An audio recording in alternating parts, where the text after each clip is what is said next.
Os quiero presentar, y me hace mucha ilusión presentaros a Antonio Muñoz, que es el director del área de inyección en Coscoyola, pero aparte también es el vicepresidente del UCEP, con lo cual es miembro de la casa, que nos va a hablar sobre el futuro de la refrigeración de moldes desde el aspecto desde fabricantes que son y distribuidores. Cuando quieras, Antonio, si quieres, puedes compartir pantalla e iniciar tu ponencia.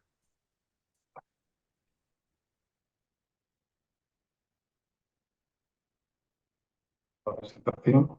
¿Se ve bien? ¿Se ve Sí, bien? se ve perfecto. Se ve magnífico. Oye, muchas gracias. Lo que como has dicho, soy de la casa. También gracias por haberme invitado, ¿no?, al respecto. Es un placer, como sabéis, pues, ser miembro de la organización y tener esta oportunidad de colaborar.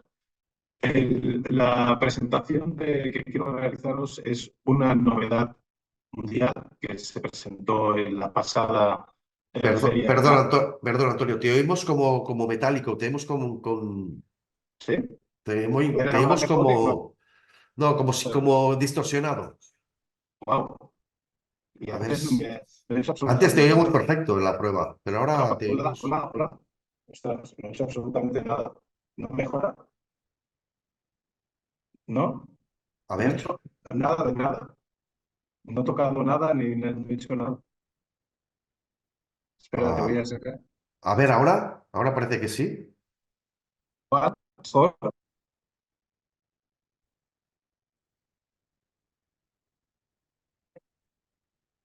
He dejado de compartir.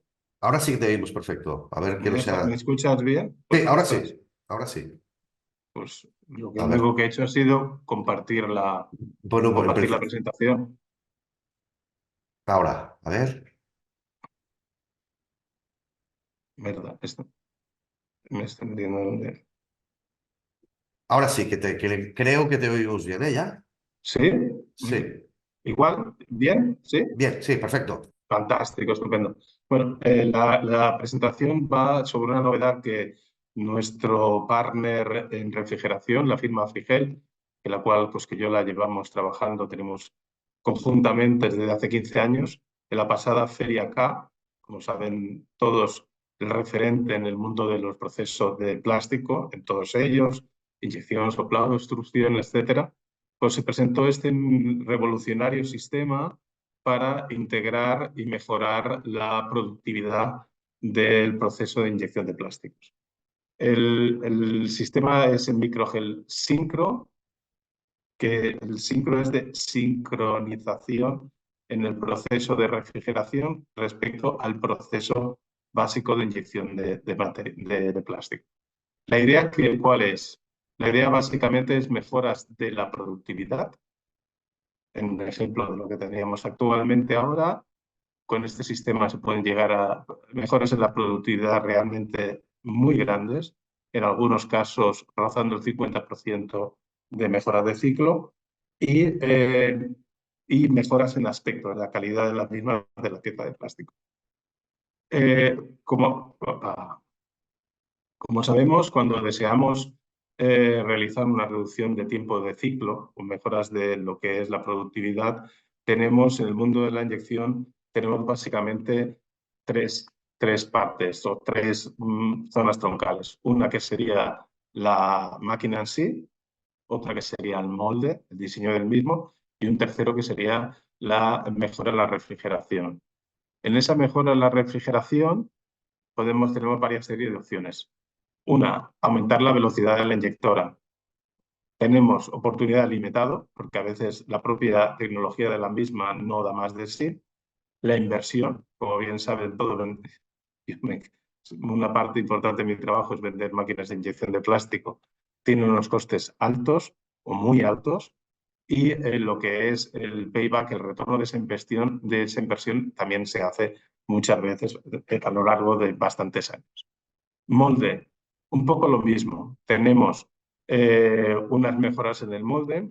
Estas mejoras en el molde, en concreto la refrigeración, con las nuevas tecnologías de producción de ciertas componentes mediante impresión 3D o sistemas aditivos de producción en metal, nos ha llevado pues, a tener paradigmas nuevos o con diseños nuevos en la refrigeración. Es decir, aquí hay unas oportunidades más bien altas que se pueden desarrollar.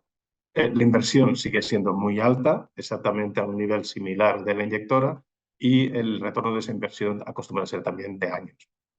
El sistema que presentó Frigel hace un año y medio nos permite conseguir las oportunidades, es decir, conseguir esas mejoras en producción bastante altas o muy altas a una inversión extremadamente bajo y en algunos casos con un retorno de la inversión en menores de un año. Como bien sabemos, la refrigeración en un molde es un factor muy importante y en términos de productividad nos afecta en el ciclo del mismo, lo que sería en esta imagen que veis aquí, pues nos ataca en lo que es el proceso de inyección de una manera muy determinante. Muchas veces ese proceso de refrigeración es el que se lleva la mayor parte de todo el ciclo.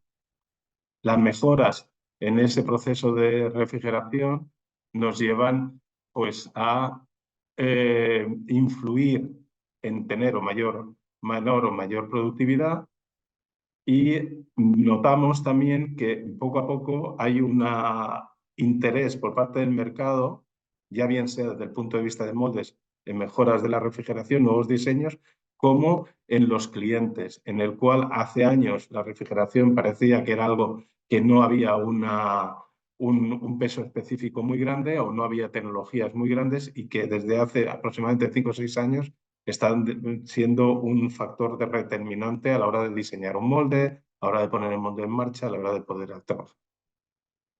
Con este sistema sincro podemos tener impactos y mejoras del ciclo que pueden rondar 80%, se ha dado un caso 2, no más, pero normalmente estamos entre un 30 y un 50% de mejoras de ciclo. El impacto en el CAPEX pues puede llegar a ser incluso mayor, en algunos casos hasta un 30%, con lo que nos llevan a tener recuperaciones de la inversión extremadamente cortas. ¿Qué tenemos? En un procedimiento normal tenemos el molde con una mayor temperatura en el proceso de inyección. Tenemos un sistema, lo que sería básicamente el slide, un sistema de refrigeración estándar, en el cual el flujo de agua y de fluido es estable en el molde, y por lo tanto tenemos que, cuando introducimos el material plástico, al tener un molde a una temperatura estable, como veremos en los próximos slides, tenemos ciertas desventajas a la hora del llenado de la pieza, conformación del mismo. ¿Cuál es el futuro en este aspecto? ¿Qué es lo que tenemos con el sistema sincro? El sistema sincro, a diferencia de un proceso de inyección estándar, se adapta, se sincroniza el proceso de refrigeración acorde al estatus que tenemos respecto al proceso de inyección. Es decir, cuando estamos inyectando cualquier parte de plástico, cualquier tipo de plástico, y más específicamente en los plásticos técnicos, como pueden ser poliamidas, policarbonatos, PMMA, todos esos materiales plásticos donde el molde lo tenemos que llevar a una temperatura más o menos caliente, o caliente, como un límite, pongamos 100 grados, el sincro lo que realiza es que calienta ese molde en su totalidad, o en algunos casos deja de aportar agua. ¿Para qué? Para cuando estamos en el proceso de inyección, el material plástico se encuentra con un entorno, es decir, con un molde más caliente y por lo tanto más amigable, más fácil de ser llenado sin necesidad de aumentos de presión, de aumentos de velocidades de inyección, de mayor incremento de la compactación. Es decir, facilitamos al plástico un mejor llenado de la pieza. Cuando la pieza está llena, entonces aplicamos un sistema de refrigeración turbulento, es decir, de mayor caudal, de gran caudal. Como puede ser aquí. Aquí lo podríamos ver. Tenemos lo que es la máquina de inyección, tenemos el sistema de sincro. El sincro, se me ha olvidado, es un refrigerador y atemperador en un mismo equipo que está está refrigerado por agua. El sistema convertido está mediante agua y no mediante aire, los que nos permite tenerlo cerca de la inyectora, sin emisión de, de aire caliente y teniendo un entorno limpio y con una baja cantidad de ruido. Es decir, el nivel que tiene de decibelios es extremadamente bajo. Este sistema nos permite interactuar directamente con el molde, sin necesidad de tener un circuito externo o un chileno externo, los cuales se comparte ese flujo de agua, ese caudal de agua y esa temperatura con diferentes moldes. Este sistema de microgel sincro tiene comunicación directa no solamente con la máquina, sino también comunicación, y es esto novedoso, con el molde. ¿Qué nos permite el proceso? Nos permite tener temperatura requerida para llenado de la pieza, es decir, cuando estamos trabajando en un material, por ejemplo, poliamida, donde requeremos un molde que esté a una temperatura de llenado o temperatura de aproximadamente 70-80 grados, cuando estamos trabajando con unos sistemas estándar, el molde siempre está en esa temperatura, tanto en el proceso de inyección como en el proceso de enfriamiento. Con el sincro no. Con el sincro tenemos que en el proceso de llenado el sincro calienta o deja de enviar agua fría al molde para mejorar el llenado, y cuando la pieza está llena, como veremos aquí, la refrigeración se sincroniza con el molde está lleno y se sincroniza con un sistema que veremos ahora en breve, y automáticamente entregamos agua extremadamente fría.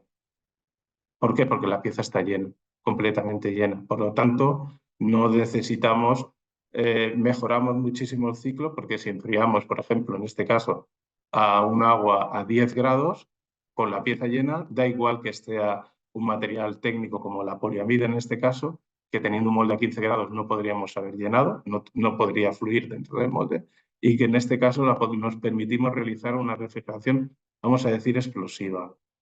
Una refrigeración explosiva que nos permite enfriar la pieza muy rápidamente, y de ahí tenemos una importante mejora del ciclo. De ahí la refrigeración sincronizada, y todo eso ayudado evidentemente con un control del equipo digital avanzado y con sistemas de recetas. Es decir, el control dispone de memoria, como las máquinas de inyección, en el cual tenemos cada molde que estábamos trabajando grabado debidamente en el PLC, ya no solo de la inyectora, sino también del refrigerador. Este sería un ejemplo que tendríamos. En un ejemplo, como hemos dicho antes, tendríamos una refrigeración en un sistema estándar, pues una refrigeración constante a 40 grados. La masa fundida, cuando entra, se está refrigerando, pero con esa refrigeración a 40 grados. Extraemos la pieza a 60 grados de temperatura, que tenemos ese diferencial de delta T, el molde se abre y extraemos la pieza o cae al suelo, y en lo que es el molde continúa hasta esos 40 grados. Con un sistema sincro es al revés. Las bombas, todo el sistema tiene variadores de frecuencia. Por lo tanto, podemos graduar el caudal que entramos y que enviamos al molde dependiendo el estado como esté el proceso de inyección. Ya bien sea enfriamiento, ya bien sea en inyección. Graduamos el flujo. En el proceso de inyección, ¿qué hace el sistema? Lo que hace es envía muy poca agua, o bien, si lo determina, precalienta la cavidad no a 40 grados como teníamos antes, sino a 80 grados. Es decir, mejoramos el entorno del molde para ser inyectado, para la introducción de la masa fundida, la cual no solamente fluye mejor dentro del molde, sino que necesita menor presión de inyección. Eso es muy importante para mantener y mejorar las cualidades mecánicas de la pieza. Una vez la pieza está llena, entramos en, como hemos dicho antes, mediante variadores de frecuencia en las bombas, que ahora veremos aquí en las siguientes slides. Incrementamos de una manera turbulenta el caudal que enviamos de agua de refrigeración al molde y en vez de realizarlo, como hemos visto antes, a 40 grados, lo realizamos a una temperatura muchísimo más baja. ¿Por qué? Porque la pieza ya está conformada, la pieza y la cavidad ya está llena. No tenemos por qué mejorar e digamos, mantener lo que teníamos antes, una temperatura estable a 40 grados para ayudar a ser inyectado. No, ya lo hemos hecho. La pieza ya está llena y podríamos tener, como tenemos casos, materiales técnicos como PMMA o policarbonatos, que algunos de ellos se están inyectando con moldes a 100, 110 grados, que estamos enfriando a temperaturas de 15, 20, en algunos casos hasta de 8 grados. Cosa que con un proceso de inyección normal no es posible hacer. Una vez hemos reducido ese tiempo de enfriamiento, porque tenemos un diferencial muy alto, mantenemos la misma temperatura de extracción de pieza a 60 grados, por lo tal mejoramos bastante el ciclo y volvemos otra vez a la misma fase. Tenemos una fase de caudal bajo. ¿Para qué? Para volver a mantener ese molde caliente para el siguiente proceso de inyección de la siguiente pieza. Este sería un poco un ejemplo. Tenemos el molde caliente con la fase de inyección, la pieza ya está conformada, el sistema envía agua fría, la pieza se enfría y extraemos. Volvemos a cerrar, el molde no circula agua en ningún momento y cuando circula a temperatura más alta y viceversa. Cuando la pieza está llena, volvemos a enviar flujo frío, extremadamente frío al molde y extraemos la pieza. Este sistema está sincronizado con esta línea de punto que vemos aquí con un interruptor. Este interruptor se coloca de una manera extremadamente sencilla en el molde, que es la señal que sincroniza lo que es el proceso propio de inyección con el temperador, en este caso, con el microgel. Disculpad. Aquí, como podéis ver, tenemos en la parte de atrás del sistema, podemos ver que tiene dos zonas, estas azules. Estas son la parte trasera de cada una de las bombas, porque estos sistemas nos permiten ser, por hecho, son duales. Se pueden hacer también monozona, pero básicamente la mayoría de las aplicaciones son duales. Es decir, que podemos tener un control de la zona, en este caso de exclusión del molde, y al mismo tiempo también tener un control de temperatura diferente, porque así nos interesa, en la zona de inyección del molde. Completamente separados, tanto en temperatura, tanto en caudal como en presión. ¿Qué tenemos? Tenemos un ajuste de la refrigeración, como he dicho antes, individual en cada zona, como pueden ver aquí con estas dos bombas. Aquí detrás están todos los variadores de frecuencia. Tenemos también presión caudal individual por cada una de las zonas del molde, zona de expulsión y zona de inyección. Todo el sistema está controlado mediante variadores de frecuencia, con lo cual nos permite incrementar y decrementar el caudal y las temperaturas acorde al proceso de inyección. Medimos en todo momento la presión de caudal que enviamos, medimos el caudal que enviamos, tenemos tolerancias de base de fábrica de 0,5 grados de delta T, es decir, tenemos mucha precisión a la hora de tener un control del material que estamos enviando, del caudal, de la temperatura, agua y caudal que estamos enviando. El sistema también dispone de un batímetro en el cual podemos saber exactamente qué energía estamos utilizando en el proceso de inyección. Esto es muy útil a la hora de saber cuántos kilovatios de frío, de refrigeración necesita cada molde. Esto nos ayuda a ser mucho más eficientes. Y aparte de eso tenemos conexiones mediante Internet, y también Ethernet, y también conexiones mediante la inyectora a la hora de comunicación entre el microgel sincro y la propia máquina o otros elementos externos que necesitamos tener conectados. El sistema, este sería un pantallazo de lo que es básicamente el equipo, nos permite mucha monitorización. Como he dicho antes, tener control de temperatura de solamente medio grado. Tenemos localizaciones de averías, comunicaciones digitales analógicas, si fuera de menester. Quien está aquí a la derecha pueden ver las dos zonas. En este caso, exageradamente tendríamos una zona a casi 30 grados de temperatura y la otra zona a casi 90 grados. En ese aspecto no hay ningún tipo de problema. El equipo acepta temperaturas de mínimo más 8 grados a máximo más 90. Como pueden ver aquí tenemos caudales diferentes y presiones diferentes. El sistema nos permite trabajar en un modo estándar. Por ejemplo, este es muy útil para materiales como polipropilenos y polietilenos, los cuales en este aspecto el sistema sincro no se revela tan potente como pueden ser materiales técnicos que necesiten el molde caliente, pero el sistema puede trabajar para ellos manteniendo temperaturas constantes muy bajas, como puede ser en procesos de packaging. Aquí tenemos un sistema trabajando en modo sincro, en los cuales tenemos subidas y bajadas de temperatura acorde al proceso de inyección que tiene cada uno, análisis de energía y luego también tenemos análisis de la producción, tanto directamente mejoras que hemos obtenido del ciclo, consumo de energía, etc.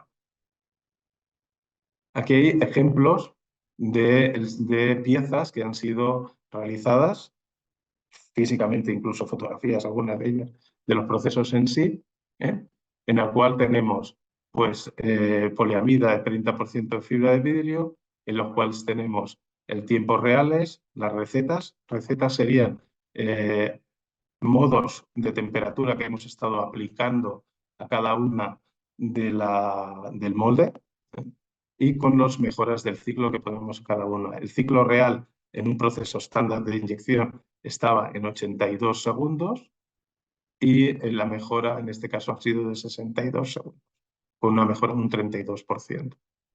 Aquí exactamente igual. En ciclos 130 segundos, 80, en materiales ABS, POM, poliamidas 6. Como he dicho antes, materiales todos ellos en los cuales se requiere moldes con alta temperatura o calientes en los procesos de inyección, que es donde el sistema sincro se revela muy eficaz. También nos permite ciertas mejoras, como pueden ser reducción de puntos de unión, motivados ¿por qué? Porque en el proceso de inyección el molde está a mayor temperatura y lo que son las líneas de unión consiguen desaparecer. Y por ende también tenemos mejoras en el aspecto de la pieza.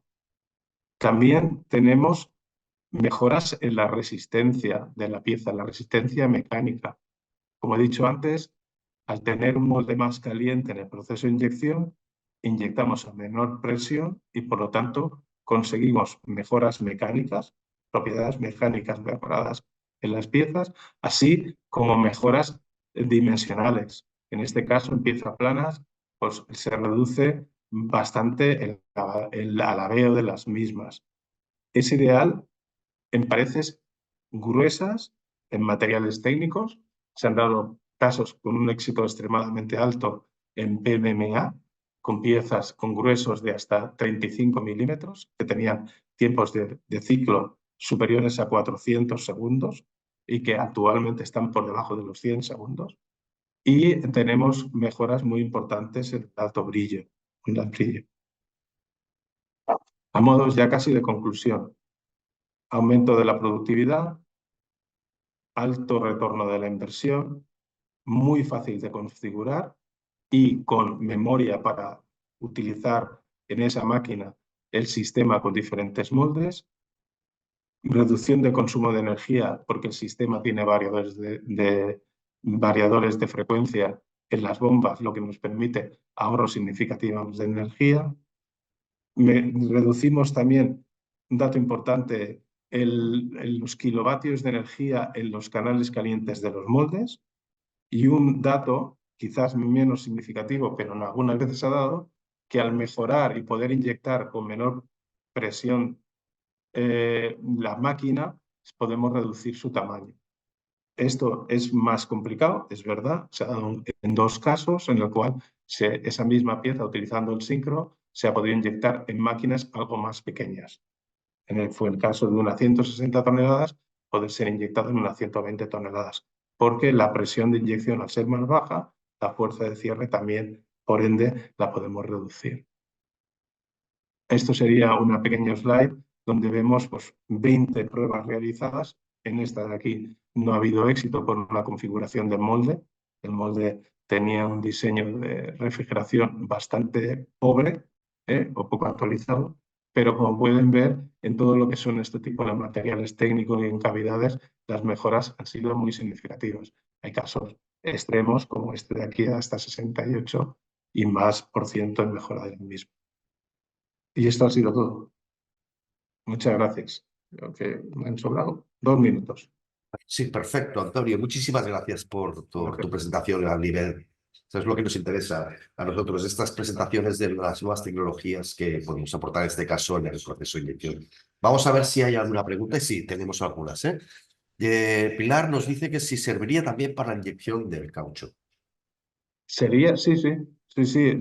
En este aspecto, todo el material que podría ser caliente. Caucho. El caucho, en mi experiencia, como he trabajado en la compañía hace mucho tiempo, éramos distribuidores de una firma austríaca que es Maplan, de inyectoras de caucho, hay ciertos componentes de caucho que los moldes van con resistencias eléctricas, en los cuales las temperaturas son muy altas. Todo el sistema que no exceda de 90 grados de temperatura, el sistema es óptimo. Perfecto. Entonces, tenemos también otra pregunta. Si sería necesaria modificaciones en moldes ya existentes. Ninguna. El sistema es una de sus grandes virtudes y es que trabaja con el molde exactamente como está. No hay que incidir en nada en ella. Solamente el sistema de sincro de comunicación entre el molde y el elemento se realiza mediante un micro que se coloca en el molde, porque es la señal cuando el molde está abierto o cuando está cerrado. Esa es la señal que necesita el microgel sincro para poder activar la receta y saber en qué punto del proceso de inyección está. Ese micro se coloca mediante imán, nada más. Va. Y por último, tenemos otra pregunta. ¿Esta tecnología interfiere o suplanta los sistemas Vario de Heat and Cool actuales? Eso es interesante, sobre todo dado que nosotros desde Coscoyola también representamos una firma de hace muchísimos años como es Regoplas, la cual es el líder en el tema del Heat and Cool del Vario. ¿Qué ocurre? El Heat and Cool y Vario está muy comprometido a mejoras estéticas de la pieza. El sistema Vario no es una solución correcta, por ejemplo, para mejoras de ciclo, mejoras de productividad en la pieza. El sistema Vario nació en sus inicios para eliminación de la pintura, es decir, conseguir piezas que en Black Piano era el ejemplo básico y todavía sigue, para conseguir altos brillos que muchas veces se daban en procesos posteriores, como podría ser pintar la pieza. En esos sistemas, muchas veces de ellas, para conseguir que ese material brille más, necesitamos temperaturas muy altas, entre 120, 140, 160. Actualmente hay varios que llegan hasta los 230 grados. Por lo tanto, tiene una aplicación mucho más técnica o específica el sistema Vario, cosa que el sistema Syncro no llega. Está limitado a los 90 grados. ¿Por qué? Porque a partir de 100 grados, para conseguir agua en estado líquido hay que presurizarla. Y los sistemas varios no disponen de presurización del agua, porque, como he dicho antes, es un sistema que combina un refrigerador, es decir, tiene un compresor con gas y una resistencia eléctrica. Por lo tanto, tenemos una limitación que no podemos exceder hasta los 90 grados si no podemos presurizar el tanque de agua. Esa es la limitación que tiene. Y no conseguiríamos con un sistema vario, con un microgel sincro, por ejemplo, conseguir unos muy altos brillos, como sí que consigue el sistema VarioC. Básicamente es eso. No sé si me he explicado correctamente. Sí, perfecto. Queda bastante claro. Bueno, ya no tenemos más preguntas. Darte las gracias por tu tiempo y por la claridad de tu exposición de estas nuevas tecnologías de refrigeración de molde, proceso de inyección. Muchas gracias, Vale. Antonio, y cuando quieras, ya sabes, tu casa y puedes volver. Muchas Muy bien. gracias.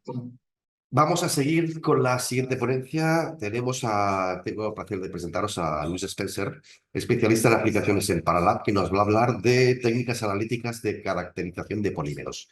Cuando quieras, Luis, puedes conectar tu pantalla y conectar sí, exacto, la cámara y la pantalla. Cuando quieras, pues empezamos. Muy bien. Vale. Aquí.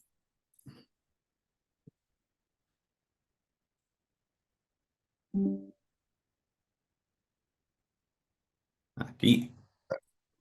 Ahí. Vale. Perfecto. Aquí. Muy bien. Pues muy buenos días a todos.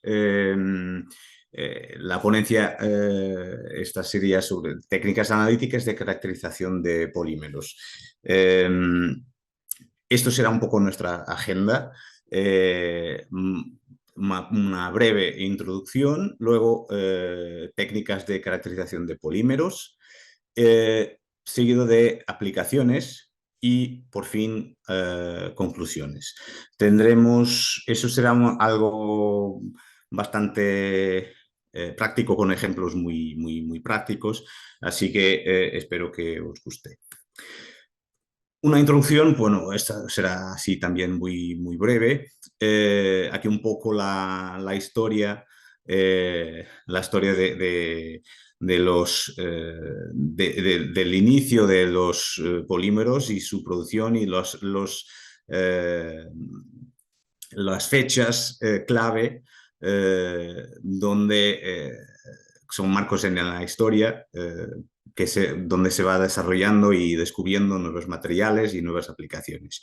Pero todo empezó ahí en el inicios del siglo XX con el primer polímero sintético, por supuesto, porque natural existe ya desde siempre, bueno, como el DNA o la celulosa, que son polímeros naturales. Pero bueno, esto todo sería un poco el desarrollo histórico con la revolución industrial y todo, y la evolución de la tecnología, es lo que todos estos son, es un poco la evolución de la industria y la aplicación de los plásticos. Y también, bueno, algo que sabrán seguro también, que, bueno, la producción mundial que va creciendo, aunque con la presión que hay actualmente de la parte medioambiental, que es tremenda, pero aún así sigue creciendo. Pero por supuesto que esto tiene bastantes problemas medioambientales en particular, que es una preocupación de todo el mundo, y con lo que hay que buscar soluciones más sostenibles, en el sentido, por ejemplo, de hacer no solo reciclaje, que también hay límites, y nuevos materiales que sean biodegradables, o o algún tipo de avance científico, y por eso hay que empeñarse en buscar las mejores soluciones posibles para que podamos reducir un poco reducir la huella que dejamos.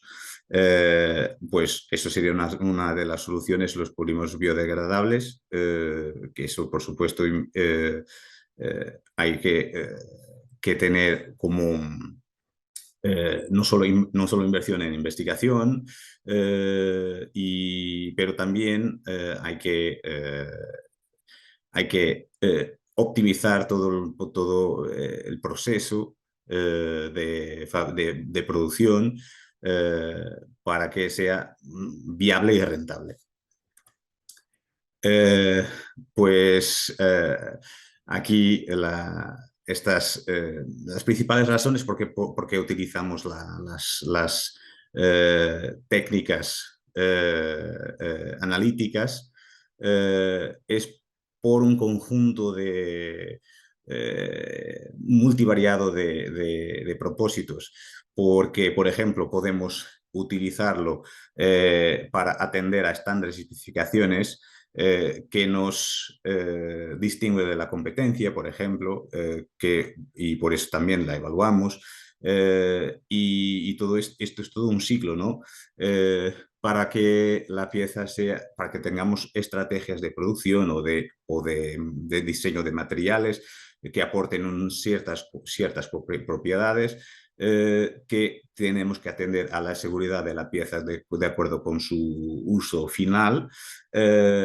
Y todo esto, al final, por supuesto, control de calidad, todo esto son las razones por las cuales tendremos que hacer o hacemos el análisis con distintas técnicas analíticas de nuestros plásticos a nuestros materiales y para obtener distintas propiedades o evaluar distintas propiedades para que podamos seguir y respetar todo este ciclo, porque al final lo que es importante es que aportemos algo de valor en el mercado y que sea bueno, respetuoso del medio ambiente lo más posible y atendiendo a las demandas de la población mundial. Hablemos un poco ahora de las técnicas de caracterización de polímeros, que son muchas. Bueno, aquí tenemos algunas técnicas o algunos tipos de técnicas que podemos utilizar. Por ejemplo, bueno, la más sencilla, la más inmediata sería una inspección visual. Si, por ejemplo, si tiene el color correcto, si hay fisuras, si hay daños, bueno, esa inspección visual inicial es bastante sencilla, bastante inmediata y puede ya indicarnos la existencia de algún problema. No quiere decir que sea completa, es decir, hay muchos fallos, hay cosas que no se distinguen visualmente, pero sí con otras técnicas. Por eso existen las demás técnicas que son, por ejemplo, técnicas de análisis químico, como la fluorescencia de rayos X, que serían, por ejemplo, estos son ejemplos de equipos que mi empresa vende para este tipo de análisis. Fluorescencia de rayos X serían como estos serían de sobremesa. O estos serían portátil, por ejemplo. Tenemos la difracción de rayos X, que sería, por ejemplo, este tipo de equipo, un análisis elemental CHNOS, que sería como la microscopía electrónica de barrido, que sería este de aquí, la resonancia magnética nuclear, que está por aquí, el EFTIR, que no tenemos, y cromatografía, ensayos químicos. Esos son un poco los más o los más comunes o los más usuales o los que se aplican a análisis químico para la caracterización de plásticos. Yo hablaré de la mayor parte, no de todos, porque no hay tiempo. Las propiedades físicas. Tenemos como el análisis térmico de DSC, STA, DMA, TMA, y ya veremos lo que es, que serían como este equipo o este. Y luego también ensayos de tracción y pruebas de impacto, que no tenemos por aquí, pero esos también son importantes las pruebas de resistencia mecánica que están dependientes de toda la historia del material, de la inyección, de todo. Todo influye en la resistencia mecánica, que puede ser muy importante a la altura, para su uso final. Así un poco lo que veremos sería un poco estas técnicas: fluorescencia, difracción, análisis elemental, microscopía de electrónico barrido, de resonancia magnética nuclear y análisis térmico de SC y STA. Ya veremos lo que son lo que quiere decir esto. Ya puedo decir que esto sería el DMA, Dynamic Mechanical Analysis, análisis mecánica dinámica, que es un análisis también de propiedades mecánicas, o mejor, viscoelásticas. Es como ensayos mecánicos, pero a escala bastante más pequeña y con temperatura. Por eso, se cuadra en el análisis técnico. Y esto también, análisis termomecánico para determinación de coeficientes, por ejemplo, de expansión térmica. Un poco un desglose de cada uno, de los principios, y muy breve, y para qué sirven. Sería, por ejemplo, empezamos aquí con la fluorescencia de rayos X, que es una técnica muy versátil de análisis elemental cualitativa y cuantitativa, que se puede analizar sólidos, tanto sólidos como líquidos, o pastas, lo que sea. Y se utiliza, por ejemplo, se puede utilizar para análisis de contenido de aditivos o contaminaciones. Se utiliza también para análisis ROS, que es para los elementos que están restringidos de su uso por tema de la peligrosidad del elemento que representa para la salud. Eso sería algunas de las aplicaciones de la fluorescencia de rayos X, que veremos ya un poco más en detalle. La difracción de rayos X, XRD, es una técnica que permite hacer un análisis cualitativa y cuantitativa de sustancias, fases químicas. Mientras aquí se analizan elementos, aquí se analizan fases. Es decir, sustancias. Por ejemplo, si fuera carbonato de calcio, me aparece como carbonato de calcio. Aquí me aparece como calcio, y luego también carbono y oxígeno, no como carbonato. ¿Vale? Aquí permite también la identificación del polímero o de los polímeros mediante su huella espectral. Y permite también identificar y cuantificar los aditivos, y también cuantificación de amorfo, que es también una parte bastante importante. El análisis elemental, CHNOS, esta cuantificación es una técnica cuantitativa absoluta, que se obtiene, donde se obtiene el contenido de carbono, hidrógeno, nitrógeno, oxígeno, azufre y algún otro más, o como el cloro, el fósforo, mediante detección especial. Y esto se hace por combustión o pirólisis del contenido. Del material, perdón, y va desde valores muy, muy, muy bajos de ppm hasta 100%. Permite la identificación de contaminaciones con otros polímeros, y también depende de su composición, por supuesto. Confirmación de contenido de aditivos. También, por ejemplo, en control de calidad de actividades I+D+I, de investigación, desarrollo e innovación.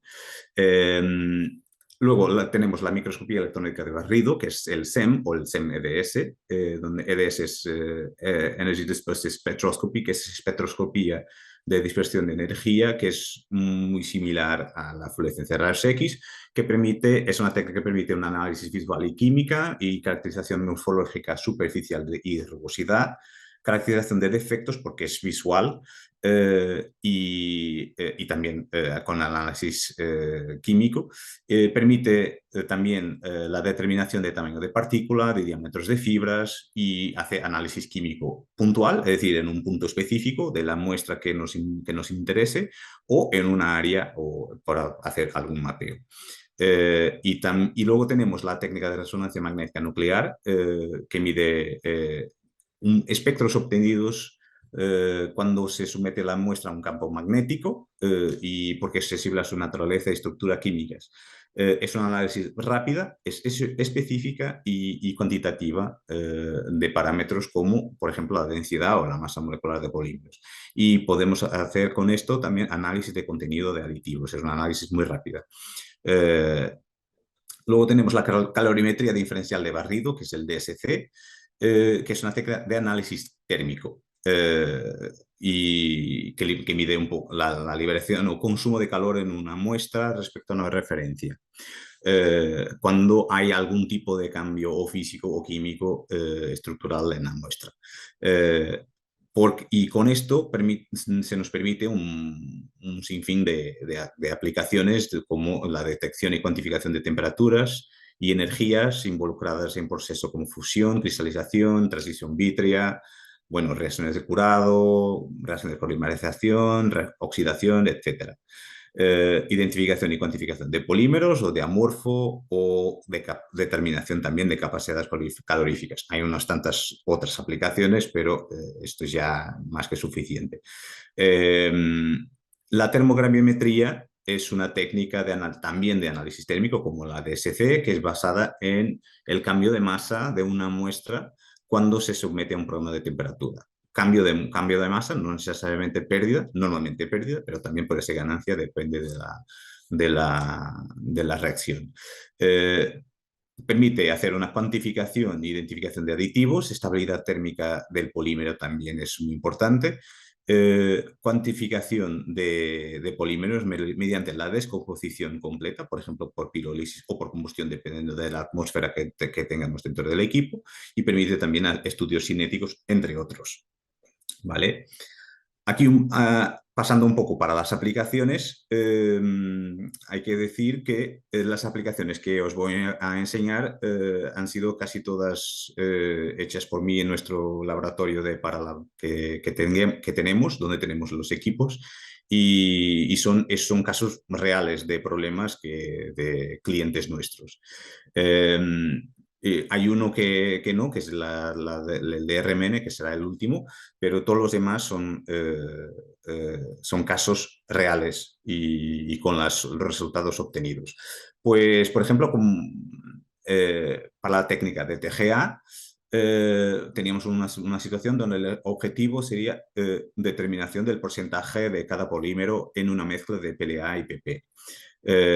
Pues lo que pasa es que por DSC no es posible porque la fusión de los dos ocurre a la misma temperatura, pero la temperatura de descomposición no. Así que se utilizó la técnica de TGA, pero aún así son bastante cercanas. Por eso, cuando empieza la descomposición de un polímero, la temperatura se mantiene constante para que ese polímero, que en este caso es el PLA, que se descomponga totalmente antes de subir la temperatura para que inicie el siguiente. Y con esto hemos podido establecer la composición de la mezcla basado en la masa final del 100%, porque al final se quedó un residuo, que sería, por ejemplo, como la proporción relativa sería 87% de PLA para 13% de PP. Y aquí, como la técnica de TGA ha sido útil en esta distinción. Un otro caso sería la identificación de aditivos en la superficie de un aislante de PVC de los cables eléctricos. Pues para esto se utilizó la técnica de difracción de rayos X y para identificar las fases. Esto es el perfil que se obtiene y luego se va a una base de datos para ver a qué fases corresponden. Y entonces se ha descubierto la fase calcita y un hidróxido doble de magnesio y aluminio en la base de datos, y que funciona como retardante de llama. Así que esto ha sido la composición que se ha detectado en este aislante. Un problema que tenía un cliente que era que era una situación donde tenía dos piezas, esto es poliamida con fibra de vidrio, y que tenía un problema porque tenían las dos un comportamiento mecánico distinto, que una se rompía mucho más fácilmente que la otra. Y el problema, y lo que quería saber era ¿por qué? Pues lo observamos por microscopía electrónica de barrido y lo que observamos es que aquí en la muestra OK teníamos las fibras de vidrio ordenadas según la longitud de la pieza y con muy pocas zonas de defecto. Y bueno, y bien. Luego hemos medido la muestra que no estaba OK y como se ve, hay bastantes zonas de fibras desordenadas.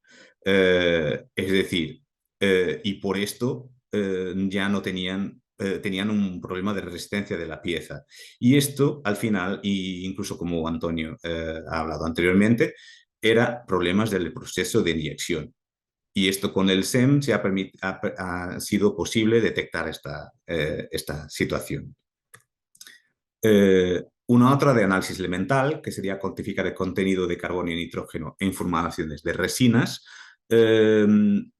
porque solo uno de los componentes de la formación tiene nitrógeno en su composición. Así que midiendo la composición, el porcentaje de nitrógeno, se cuantifica exactamente cuál es la cantidad del aditivo y por eso hemos obtenido estos valores para 3 muestras distintas y que cuadraban perfectamente con el valor que sería esperado. Una otra situación de un cliente que tenía una mezcla de polietileno de alta densidad y polipropileno, pero la extrusora se atascaba y creía que podría ser contaminación con otros polímeros. Bueno, para eso, para ver si hay contaminación con otros polímeros, utilizamos la técnica de DSC. Y hicimos un barrido bastante largo de temperaturas, como podemos ver aquí, un bastante largo de temperaturas, y solo se ha detectado polietileno de alta densidad y polipropileno, nada más. Así que la diferencia de las dos no podría, la diferencia no podría, o el problema no podría venir aquí. Hay que decir que la granza tenía 2 colores muy distintos. Tenían granza de verde azulado ligero hasta muy, muy intenso. Y entonces hizo el análisis por separado, separé las dos, hizo un análisis en cada uno, pero aquí por DSC no se ha detectado nada. Sino con la fluorescencia de rayos X, ahí sí se detectaron diferencias muy significativas en el silicio, en el aluminio, también un poquito en el cloro, el calcio y aquí en el hierro. Al final, el titanio era 10 veces más, perdón, el titanio era 10 veces más bajo, pero el silicio 10 veces más alto. Y al final tenían contaminación con arenas. Por eso se atascaba la extrusora. Y esto lo detectó. Un otro ejemplo con TGA sería cuantificar, por ejemplo, un negro de humo en 2 muestras de polipropileno y un análisis que se hace la pirólisis del polímero y luego se hace la combustión y por eso, y así se determina el porcentaje de cada uno. Al final te salía una con 6%, otra 17,9% del negro de humo, una técnica que sería aquí el TGA o análisis termogravimétrica. Aquí un otro ejemplo con DSC y difracción sería identificar los polímeros presentes en 2 cuerdas y se identificaron el LLDPE, polietileno lineal de baja densidad y polietileno de alta densidad en ambas muestras. La muestra, una segunda, presentó una señal adicional que podría ser, bueno, polipropileno, aunque la temperatura fuera bastante baja, para el normal sería un valor más alto, o si fuera polietileno de masa molecular muy, muy alta. Y para eso utilizamos la técnica de difracción de rayos X y analizamos la muestra sospechosa, que es la roja, que tiene un perfil que cuadra perfectamente con el de polietileno. Y luego, analizando una muestra de polipropileno puro, se ve que no tiene nada que ver y no aparece nada en la muestra 2. Así que no puede ser muestra el hombro este no puede ser polipropileno, sino es otra fase de polietileno. Y casi terminando los ejemplos, aquí sería, por ejemplo, determinar y cuantificar contaminaciones de polipropileno en polietileno reciclado. Eso es algo también que normalmente piden. Una de las formas sería hacer, por ejemplo, una recta de calibración del pico de fusión de polipropileno y que se hace en función de su porcentaje en muestras o patrones con valores conocidos. Y puede hacer lo mismo para polietileno, pero no es un análisis tan fiable por tema de las distintas formas de polietileno y de sus cristalinidades que influyen en el valor. Y con esto tenemos, por ejemplo, sería aquí una situación, un ejemplo de una muestra donde teníamos aquí contaminación con PP y teníamos aquí el polietileno de baja densidad, el polietileno lineal de baja densidad y en algunos contaminación también con polietileno de alta densidad que está en esta temperatura. Por eso se ve que cuantificar según las formas de polietileno no es tan fácil, sino con la cuantificación del PP. Aquí el área de PP de polipropileno está aquí y su porcentaje en las muestras serían estas, según el cálculo de la recta de calibración. Por fin, de ejemplos de la resonancia magnética, que es el ejemplo que os dice que no hizo yo, que sería cuantificar el contenido de plastificante en PVC, por ejemplo. Y con esto la señal de RMN que va aumentando linealmente con el contenido de amorfo y este amorfo resulta directamente del contenido de plastificante. Y por eso se puede hacer esta recta de calibración con muestras con contenidos conocidos de plastificante para una determinación inmediata, directa. Si se cambia de plastificante, hay que hacer una nueva recta. ¿Vale? Y como conclusiones, podemos decir que hay una multitud de técnicas analíticas para la acreditación. Todo depende efectivamente de los parámetros de interés. Que todas las técnicas aportan informaciones distintas, aunque se solapen en algunas cosas, pero son complementarias.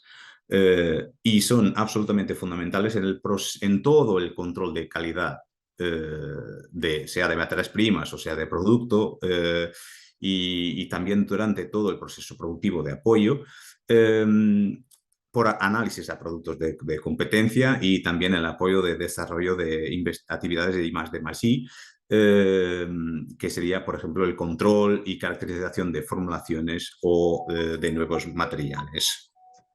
¿Vale? Pues muchas gracias por vuestra atención y si hay alguna pregunta estoy perfectamente disponible. Gracias. Muchas gracias, Luis, y rápidamente pasamos a las preguntas porque has consumido tu tiempo. Total. Vale, mira, tenemos una pregunta de María Marina, que ¿cómo conseguir patrones de polietileno de alta densidad y patrones de polipropileno? Hay dos formas. Se pueden comprar porque se pueden comprar, algunos existen, si no me equivoco, existen para comprar, o se puede perfectamente comprar, por ejemplo, polietileno puro, polipropileno y hacemos nosotros la mezcla. Sería una forma de hacer. La gráfica que enseñé ha sido efectivamente hacer una mezcla en laboratorio.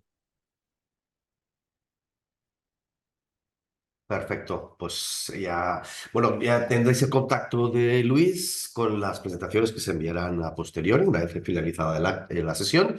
Pues nuevamente darte las gracias, Luis, por tu exposición y por tu tiempo, ¿de acuerdo? Muy bien, pues vamos a continuar porque ya vamos un poco retrasados.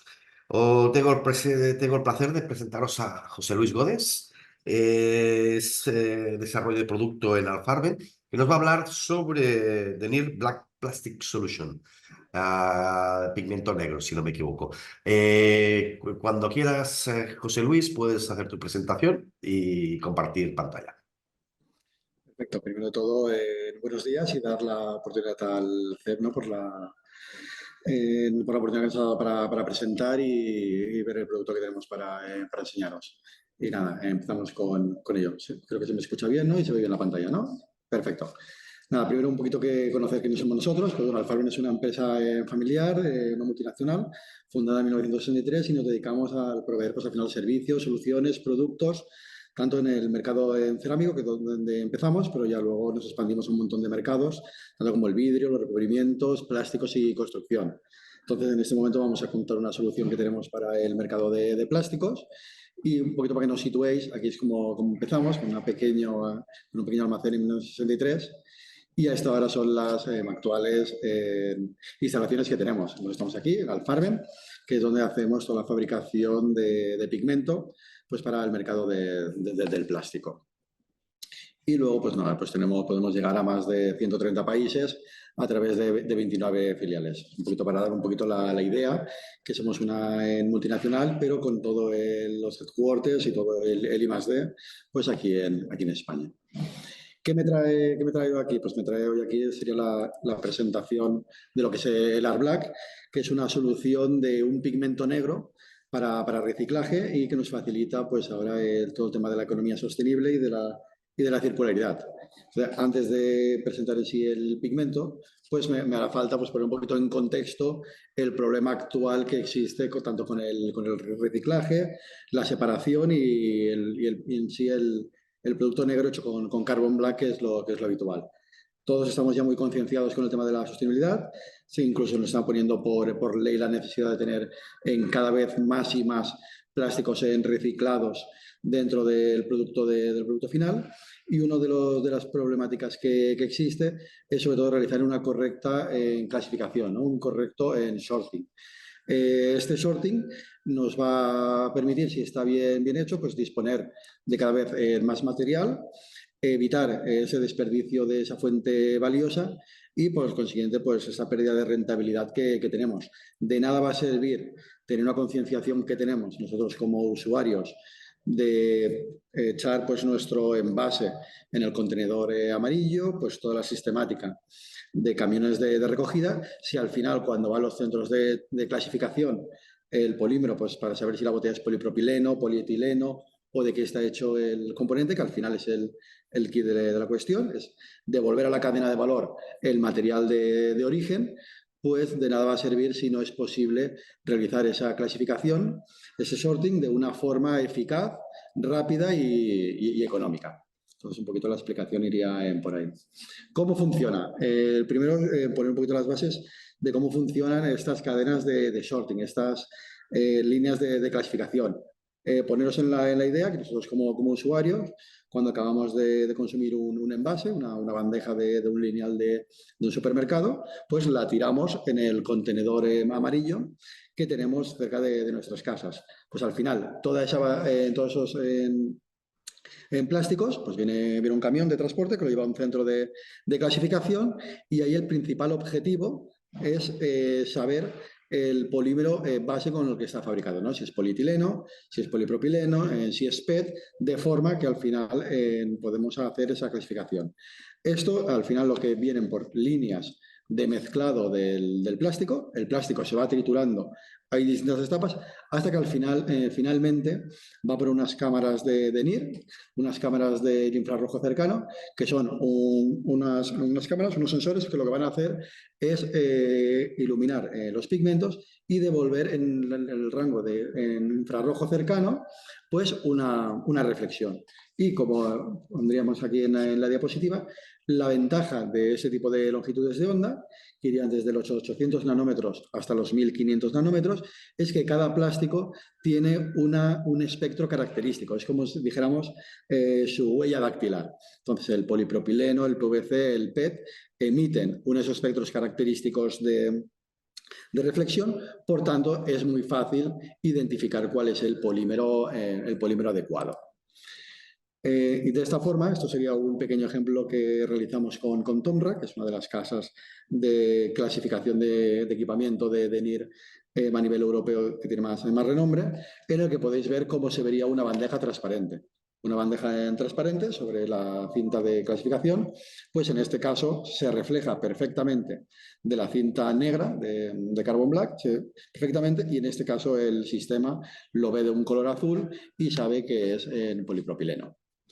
¿Dónde viene el problema? Pues bueno, el problema nos lo vamos a encontrar con el pigmento negro. El pigmento negro hecho con negro de humo es un pigmento de unas características muy negro, pero va a tener el problema de que absorbe toda la radiación, tanto en el visible, que hace que lo veamos negro, como en la radiación en el infrarrojo, lo que hace que sea imposible detectar el polímero base de ese pigmento. Entonces, todo aquel plástico negro formulado en Carbon Black, pues no va a ser posible ser detectado mediante esta técnica.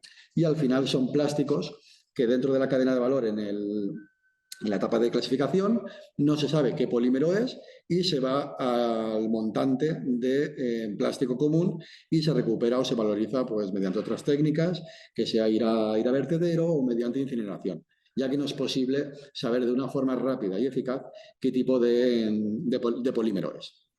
Bueno, pues teniendo en cuenta esta problemática, luego vemos cómo está evolucionando la legislación actual. La legislación actual, en el último BOE publicado en el 2022 de la Ley de Envases y Residuos, pues incluso hace una mención especial en el anexo 8 de la introducción de ciertos materiales o ciertos aditivos o componentes que dificulten tanto la separación, clasificación como reciclaje posterior de los plásticos, que les llama con el nombre disruptor, un nombre así bastante característico, sea cual sea ese porcentaje. Entonces hemos visto un problema, que el uso del Carbon Black dentro de los plásticos a medio plazo, bueno, incluso a corto plazo ya, puede ser penalizado, ya que va a impedir este reciclaje por el impedimento que he comentado anteriormente, ¿no? que evita que por el equipamiento de NIR, que es el habitual de las empresas de clasificación, pues sea detectable. Bueno, pues dentro de todo este marco, pues desde Alfarbe vimos cuál era la posibilidad o que podíamos aportar nosotros como fabricantes de pigmentos, pues para mejorar esta problemática. Y lo que al final hicimos fue sintetizar un pigmento negro que tiene la característica de ser transparente en el infrarrojo cercano. De esta forma, lo que vamos a tener es un pigmento que en el visible absorbe toda la radiación que le llega, no refleja nada de luz, por tanto, al ojo lo vamos a ver negro, vamos a poder fabricar una bandeja negra, pero tiene la característica de que en el infrarrojo cercano, que es la tecnología utilizada por estas máquinas de clasificación, pues refleja pues casi un 70% de la reflexión que le llega. Por tanto, ¿en qué se va a traducir esto? Pues bueno, se va a traducir que casi se va a comportar como si fuera una bandeja sin color y se va a ver transparente. A la derecha podéis ver unas fotos que es bastante llamativas, hechas también en Tomra, en la casa de clasificación, en el que se ven cómo se verían estas bandejas pues, bajo este tipo de sensores. Como podéis ver, la bandeja transparente que hemos señalado antes se vería azul. Estas bandejas negras se ven también azul y el equipo las detecta al 100% como en material, en este caso en polipropileno. Mientras que la bandeja negra de Carbon Black, en este caso, como veis, sale negra como la cinta y el equipo y la máquina no es capaz de detectarla. Pues bueno, de esta forma somos capaces de seguir poniendo en mercado bandejas negras, que puede ser el color de nuestra marca, sin tener que renunciar a la detectabilidad. Bueno, una vez tenemos nosotros el pigmento hicimos pruebas aconsejando una guía de formulación. ¿Qué pasaría si mezclamos nuestro pigmento con otras soluciones negras, como en este caso como el Carbon Black, pequeñas adiciones y cómo afecta a la curva de reflexión? Pues en este caso hemos comprobado que incluso en pequeñas adiciones de pigmento, en este caso 0,05 o incluso un 0,1% de pigmentos que absorban en la franja del NIR, lo que va a hacer que el producto final no sea detectable. En este caso, como podéis ver en la gráfica, pequeñas adiciones de 0,05 disminuye los picos de detección característicos del polietileno de alta densidad y haría que la bandeja hecha con este material con un pequeño dopado no sea capaz de ser detectado. Por tanto, mezclas de pigmentos que absorban NIR, pues va a impedir clasificaciones posteriores.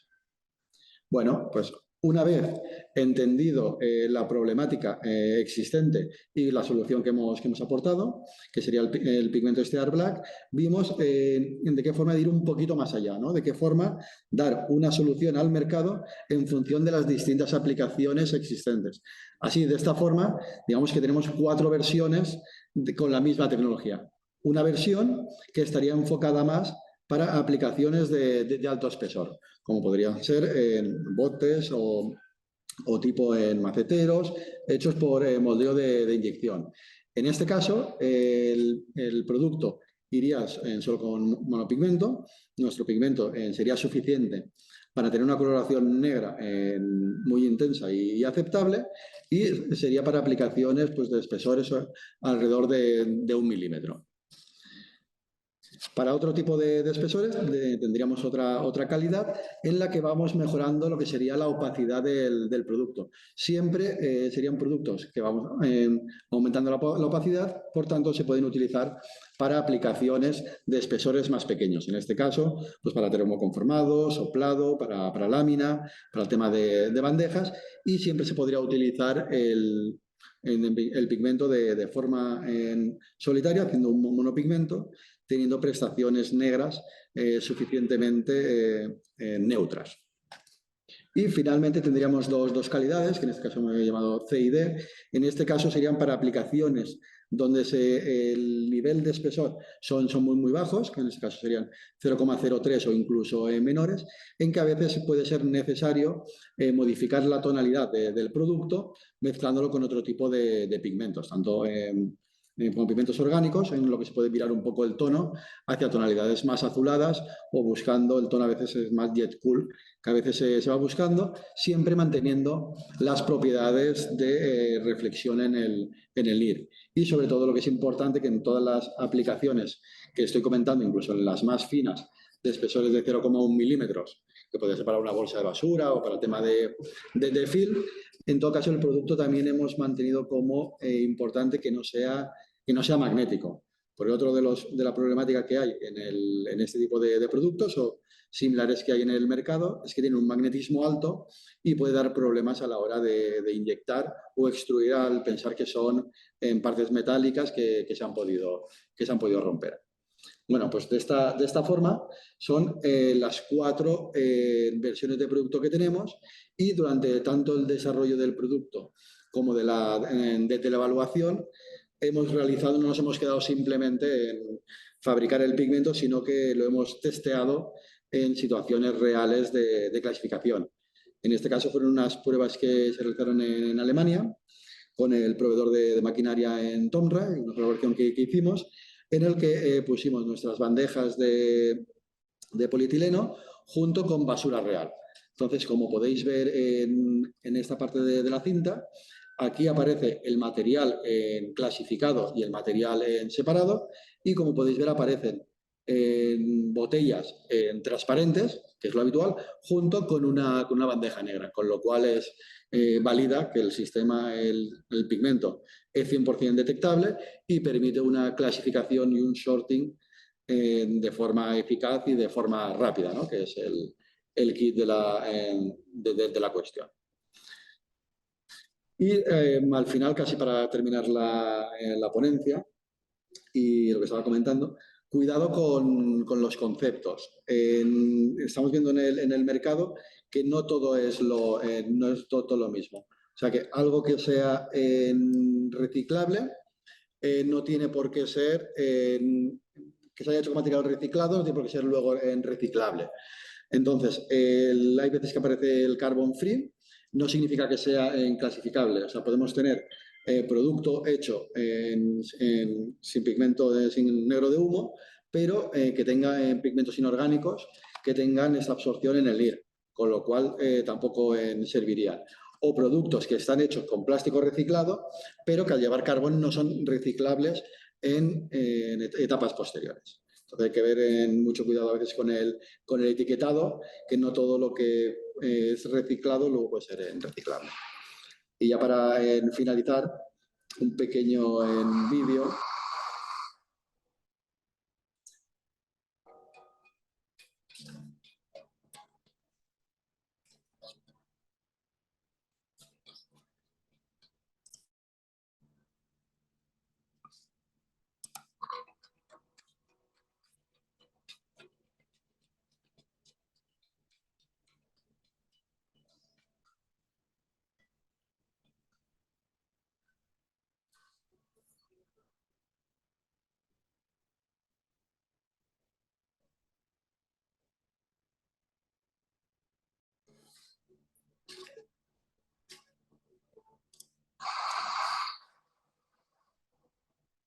Bueno, ahí en el vídeo, que a lo mejor ha fallado un poco, queríamos ver un poco el movimiento hacia la sostenibilidad, ¿no? Que llevamos desde la empresa y no simplemente que nos quedamos en un pigmento negro.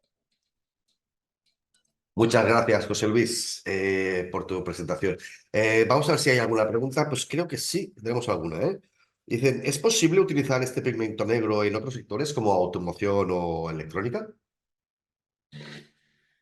Sí, a ver, la verdad que es una muy buena pregunta.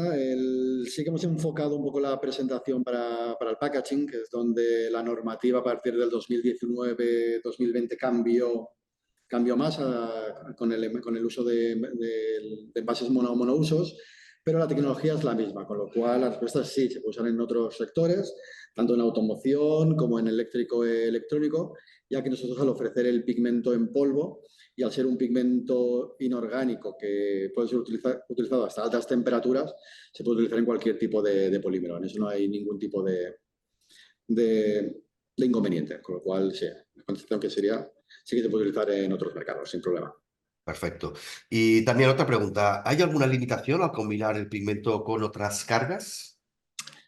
No, no, en eso no hay ningún tipo de limitación. Hemos hecho pruebas con distintas cargas, tanto como fillers, como carbonatos cálcicos, como talcos y no tiene ninguna incompatibilidad, incluso con pigmentos orgánicos. Sí que habría que recordar que la única limitación es si buscamos propiedades de reflexión en el NIR, no mezclarlo con pigmentos que absorban en el NIR, porque con lo cual las propiedades de absorción en el NIR las va a perder. Pero para el resto de cargas, aditivos, antioxidantes habituales que se ponen en un compound, no hay ningún tipo de inconveniente. Perfecto, pues muchísimas gracias, José Luis. Ya sabes que esta es tu casa. Gracias por tu tiempo y por tu presentación, que ha sido muy interesante. Muy Perfecto, pues bien, cualquier pregunta, aquí estamos. perfecto. Pues ya, como siempre, Marta ya os ha comentado que compartiremos con todos los asistentes a todas las presentaciones, ¿vale? Ahora es el momento vamos a hacer una pequeña pausa y en 10 minutos, hay 32, nos volvemos a conectar y bueno, pues nos vemos en un ratito. Venga, hasta ahora. De la parte de I+D dentro de Smart Materials, en la empresa Nanomate. Para un poco poder focalizar y para que todo el mundo entienda de qué es lo que vamos a hablar, aunque sí que es verdad que nos queremos enfocar dentro de Nanomate en las aplicaciones que hemos conseguido de nanomateriales derivados del carbono en la industria del plástico, sí que creo que es necesario que hagamos un poquito de enfocar quiénes somos y qué es lo que hacemos. Bueno, pues Nanomate es una empresa dedicada principalmente a la síntesis y a la preparación de nanomateriales de carbono a gran escala. No sé si todo el mundo conoce los nanomateriales, pero al final los nanomateriales de carbono son partículas muy pequeñas que tienen muy poco peso y al final lo que se consigue con muy poca cantidad de ellas son unas propiedades muy buenas. Pues Nanomate está enfocado principalmente en nanofibras de carbono, aunque también tenemos otros materiales que presentaré ahora. Y dentro de Nanomate tenemos dos campos de aplicación muy grandes. Uno es todo lo que es el tema de almacenamiento energético, es decir, usar estos nanomateriales para todo el tema de energía, lo que son supercondensadores, baterías, hacer aditivos para potenciar las capacidades de los cátodos en baterías. Y también tenemos otra parte que es lo que llamamos Smart Materials. Dentro de Smart Material lo que hacemos es coger los nanomateriales que fabricamos, introducirlos en diferentes matrices para diferentes industrias y potenciar pues, las propiedades que se pidan. Como bien he dicho, nos enfocamos principalmente en la fabricación a gran escala de nanofibras de carbono. No hacemos unas nanofibras de carbono únicas y exclusivas para todos los campos de aplicación, sino que es verdad que apoyándonos mucho en servicios digitales y también debido al equipo multidisciplinar con el que disponemos, sí que intentamos hacer nanofibras, lo que nosotros decimos nanofibras a la carta, ¿no? Al final, unas nanofibras que funcionen en el mundo del cemento o en los materiales de construcción no van a ser las mismas que funcionen en el mundo de los plásticos o en el mundo de las resinas termoestables. Entonces, contamos con una serie muy grande de catalizadores que hacemos nanofibras específicas para cada aplicación. Luego también tenemos otra serie de nanomateriales, como son el Silisware y el Silvergraph, que son eh, óxido de grafeno reducido con nanopartículas de plata o sílice con nanopartículas de plata y también lo que es el óxido de grafeno reducido. O sea, al final es coger el grafeno, el grafeno oxidado. Sí que es verdad que la lámina de grafeno sería una única lámina, pues nosotros lo que hacemos es óxido de grafeno reducido, que es un grafeno con mucha pureza, pero no llega a ser grafeno puro. Sí que es verdad que, bueno, como comentaba antes, dentro del equipo multidisciplinar que tenemos, dentro de la metodología Data Driven y gracias también a nuestros partners, podemos hacer todo este desarrollo que estamos comentando, no solo centrarnos en la síntesis de nanomateriales de carbono, sino eh, adaptarlos y caracterizarlos para cada campo de aplicación. Dentro de Smart Materials, como comentaba, los principales sectores de campos de aplicación en los que estamos trabajando y en los que estamos consiguiendo muy buenos resultados son, por ejemplo, el mundo de la industria de la construcción, ya sean materiales como cemento, hormigón y también yeso, aunque también estamos trabajando con asfaltos. También dentro del mundo del papel y cartón, ¿vale? Para potenciar las propiedades ya no solo del adhesivo para unir las diferentes capas del cartón, sino también para potenciar las propiedades mecánicas de estos materiales. También hacer tratamientos superficiales, tratamientos térmicos sobre los aceros para dotarles de mejores propiedades de dureza. En resinas termoestables que trabajamos para potenciar diferentes propiedades de las resinas termoestables, como pueden ser aumentos de su temperatura de transición vítrea, aumentos de la adhesión o también un refuerzo de propiedades mecánicas y eléctricas también. Dentro del mundo de los termoplásticos, aunque ahora hablaré mucho más de ello, pero dentro del mundo de los termoplásticos también contamos con aplicaciones en mejoras en cuanto a propiedades principalmente mecánicas, térmicas y eléctricas. Y ahora comentaré un poquito más sobre ello. Como bien decía y como he comentado antes, las nanofibras de carbono y en general todos los nanomateriales tuvieron un boom muy grande hace 10 años, hace 15 años, y es verdad que se esperaba de ellos que fuesen los materiales del futuro, que se convirtiesen en materiales únicos y que consiguen muy buenas propiedades con muy poco peso, porque al final el tema de ir hacia industrias en las que cada vez necesitamos materiales más ligeros, pero que tengan buena resistencia, se pensaba que el mundo de los nanomateriales iba a resolver este problema. Pero sí que es verdad que ese boom que tuvo pues hace 15 años ha ido disminuyendo bastante, principalmente por un problema. El problema es que se vio que todos estos nanofibras de carbono, nanotubos de carbono o incluso todos los derivados del grafeno prometían muy buenas propiedades, pero la realidad es que cuando llegabas a hacer los ensayos o llegabas a introducir los materiales en diferentes matrices, no daban esas propiedades que inicialmente prometían. El principal problema que el principal problema era debido a que los nanomateriales tienden a agregarse, tienden a unirse consigo mismos y es muy difícil dispersarlos en las diferentes matrices, ya sean matrices líquidas o sean matrices termoplásticas. Es muy difícil. Al final, lo que se conseguía era que estos nanomateriales se quedasen agregados dentro de la matriz y que no solo no mejorasen lo que prometían, sino que empeorasen las propiedades, porque al final eran puntos de defecto que disminuían esas propiedades, hablando de propiedades mecánicas. Por todo ello, y lo que es la parte diferencial es que nosotros hemos conseguido dispersar los nanomateriales de carbono, en este caso principalmente las nanofibras de carbono, en las diferentes matrices. ¿Por qué? Por todo lo que ya he comentado. Contamos con una serie muy grande de catalizadores y nosotros antes de introducirlo en una matriz, por ejemplo, termoplástica, lo que hacemos es un estudio de compatibilidad. Adaptamos las nanofibras de carbono a las características de la matriz donde la vamos a introducir. De esta forma conseguimos, por un lado, si queremos reforzar las propiedades mecánicas, buscamos las características que tienen las nanofibras de carbono para potenciar esas propiedades mecánicas y además las adaptamos a la matriz.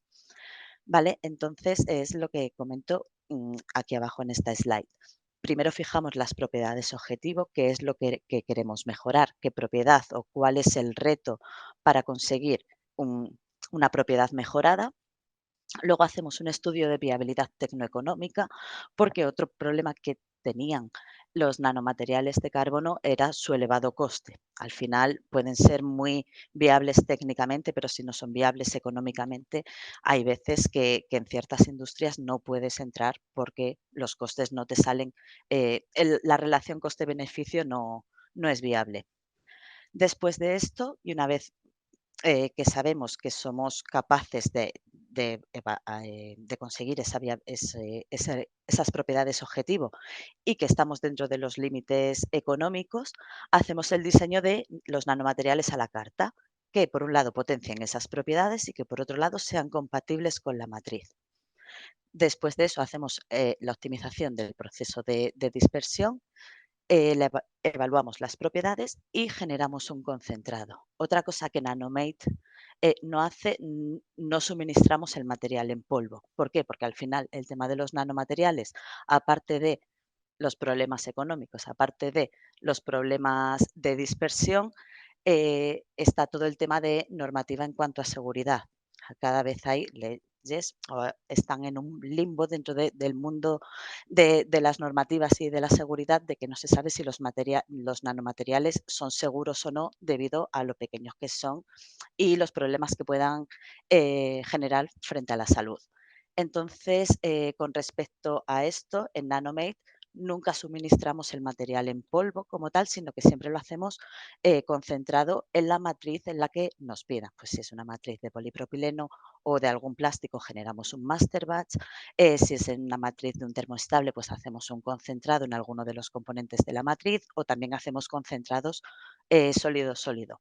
De esta forma nos aseguramos que nosotros hacemos una correcta predispersión, que las nanofibras son compatibles con la matriz y además evitamos que el cliente esté en contacto con nanomateriales.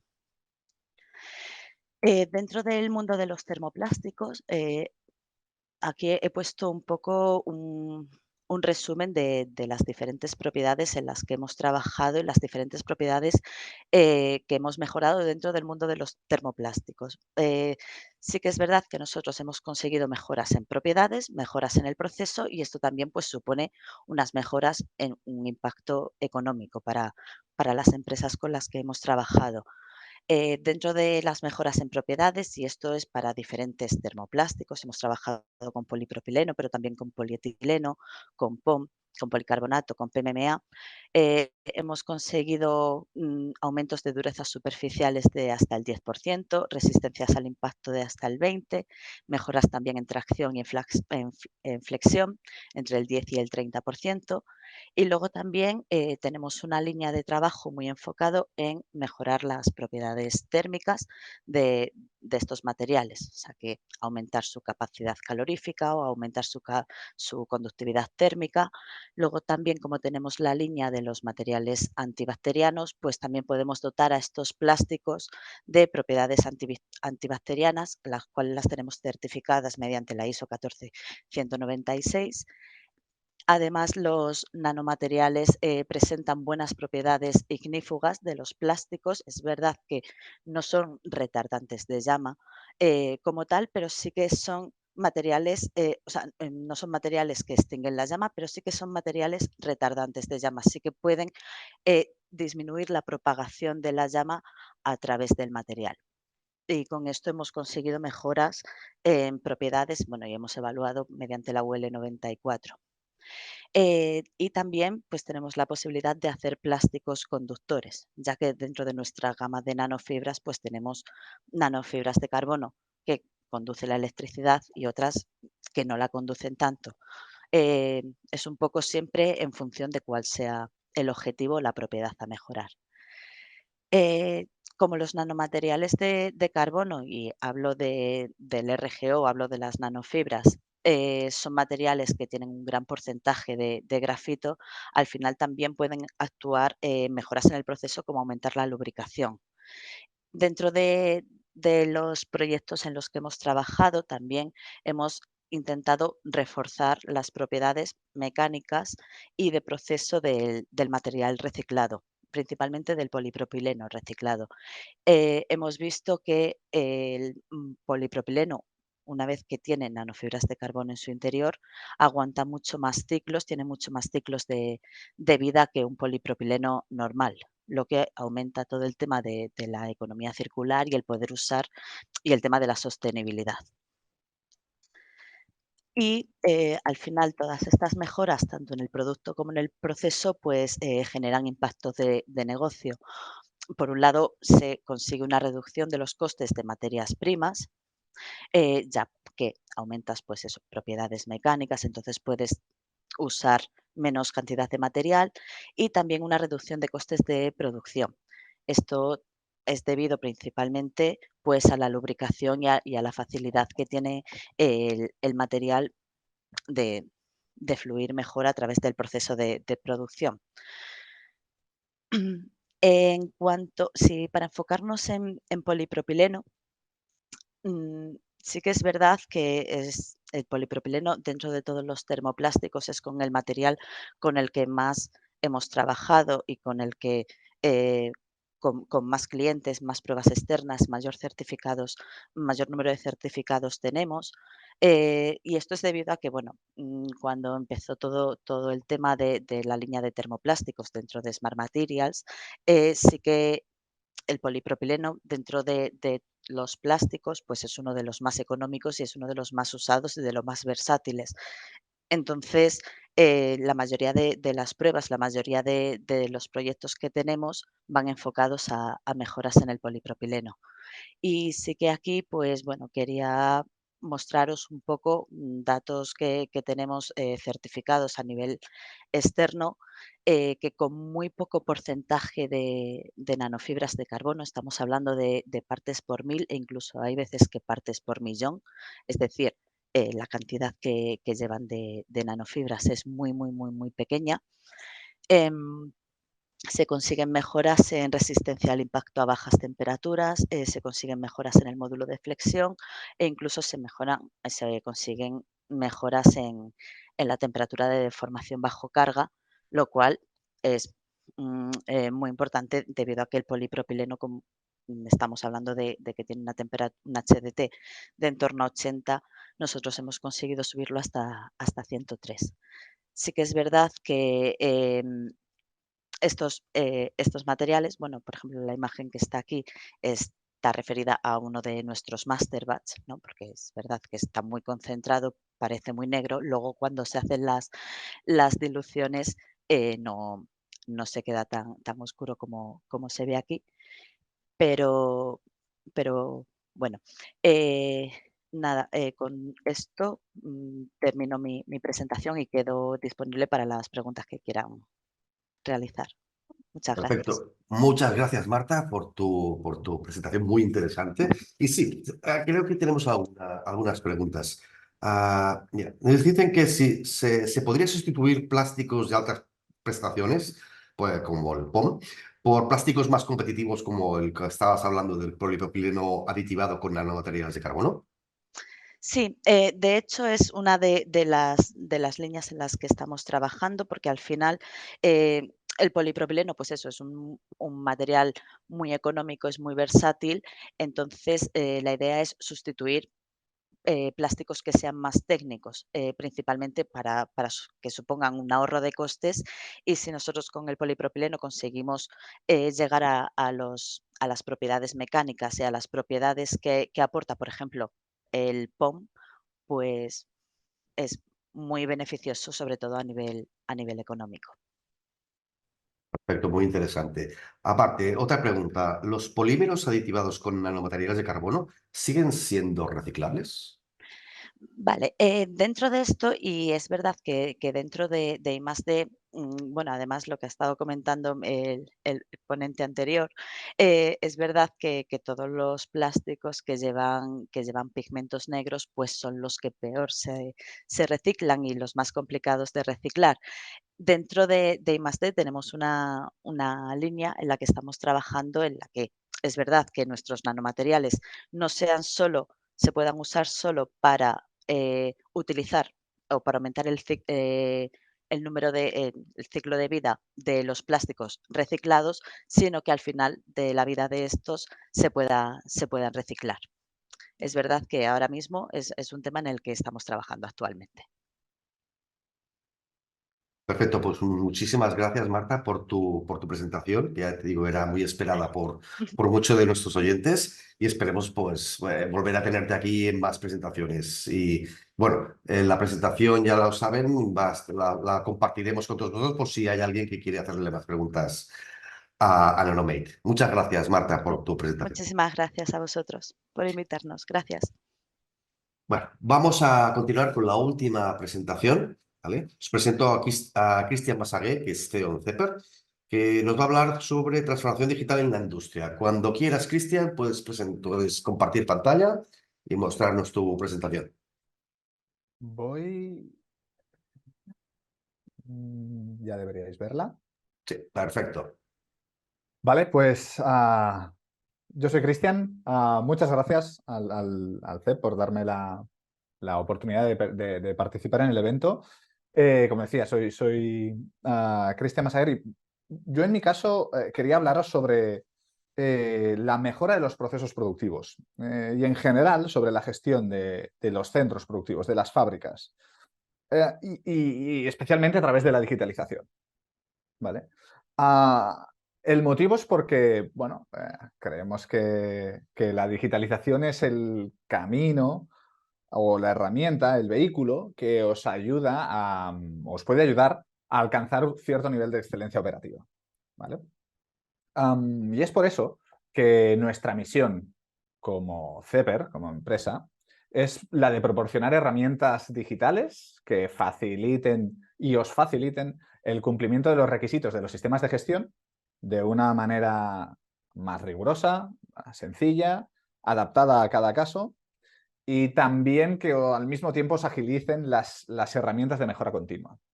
Sistemas de gestión de calidad, sistemas de gestión documentales, etc.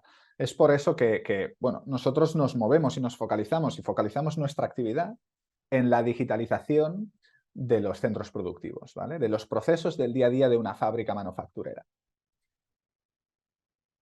¿Pero a qué nos referimos? Lo primero que deberíamos hacer es entender o aclarar a qué nos referimos con digitalización de los centros productivos, que, bueno, hay puede haber mucha confusión y hay muchas tecnologías y en este punto, pues bueno, aclararlo. Pues básicamente nos referimos a adoptar, a que los centros productivos adopten tecnologías digitales, dispositivos conectados de una forma masiva, básicamente, ¿vale? Nos referimos a sensores inteligentes, a móviles, a tablets, pantallas táctiles, nubes, etcétera, ¿vale? Este tipo de tecnologías que en realidad no son tecnologías disruptivas, ni estamos hablando de experimentales, no, en realidad ni de proyectos piloto. En realidad son herramientas y tecnologías que utilizamos todos en el día a día. Prácticamente todos ya hacemos nuestras gestiones bancarias únicamente a través de nuestro móvil, a través de nuestras aplicaciones y a través de Internet, lo mismo con las compras, etcétera, ¿no? Y es que todos estos dispositivos y el objetivo comparten una misma característica y es la conectividad. Esta conectividad, al final, lo que busca, y por qué buscamos esto, es porque permite interconectar los recursos que participan en el día a día de las fábricas. No solo las máquinas, sino los softwares y las personas. Al final, porque el objetivo es que comparten información, que generen una red como un nodo, ¿vale? Una red de nodos en los que la información fluya bidireccionalmente entre ellos, ¿vale? El objetivo es que cada nodo pueda entregar información y recibir información. ¿Pero por qué? ¿Por qué las empresas se digitalizan? ¿Por qué quieren digitalizarse? Hemos hablado de la excelencia operativa, pero bajémonos un poco más. Básicamente en este punto, o para responder a esta respuesta, pues a esta pregunta, perdón, había dos extractos de un par de artículos y de charlas que me gustan y que creo que los resumía bastante bien, ¿no? Uno era un artículo de Sinis Roca en La Vanguardia que decía que yo no conozco a nadie serio que tenga la digitalización como objetivo. Los verdaderos objetivos son, por ejemplo, reducir costes, aumentar ventas, etc. Y lo mismo con Henrik von Schill, que al final es un gurú de lo que es Industria 4.0. De hecho, es la persona que acuñó el término de Industria 4.0, que en su ponencia en Advanced Factories de 2020 pues hablaba en los mismos términos. Y es que el objetivo de los centros productivos no es digitalizarse, no es digitalizar porque sí, es mejorar sus indicadores productivos, la calidad, los costes, las ventas, la seguridad, la eficiencia, los clásicos, ¿no? Y la digitalización lo que busca es mejorar eso, dar herramientas para mejorar esos indicadores. Básicamente podríamos resumir entonces que las fábricas se están digitalizando por 4 razones. La primera, yo la resumo así, es por obligación, ¿vale? Porque encuentran en la digitalización la posibilidad de cumplir con los requerimientos y los estándares operacionales actuales, ¿vale? Estamos hablando de garantizar acceso a los estándares, de asegurar que los registros de calidad, los controles de calidad se realizan correctamente, que todo el mundo tiene acceso a lo que tiene que tener, que se certifican las visualizaciones, los registros, las ayudas, todo esto, ¿vale? Es una cuestión de poder asegurar, garantizar ese cumplimiento de los estándares. Obligación, porque te lo obliga tu cliente final, la legislación o lo que sea. Segundo motivo es por una cuestión de necesidad, ¿vale? Me ha dado... en este punto, siempre lo digo, siempre pienso en Marc Monin, ¿no? Fue él quien me dijo y quien me dio una frase que me hizo pensar en esta diapositiva y me decía, es que donde antes habían 50 personas, ahora hay 30. Y es verdad, y es cierto, o sea, al final esto lo vivimos todos. Todos tenemos que hacer lo mismo o más con menos recursos, ¿no? La digitalización es una manera de automatizar procesos, sin más. Y por lo tanto que te permite hacer más con menos, ganar productividad. ¿Vale?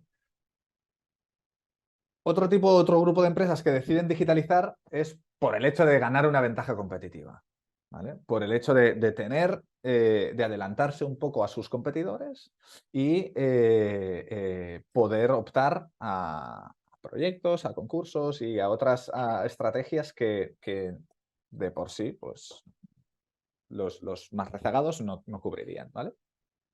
¿Por qué? Por lo que decimos, ¿eh? Porque la digitalización es el vehículo, ¿no? Para mejorar esos indicadores, los clásicos de calidad, delivery, cost and safety, ¿vale? Hay algunas variantes, pero son los clásicos.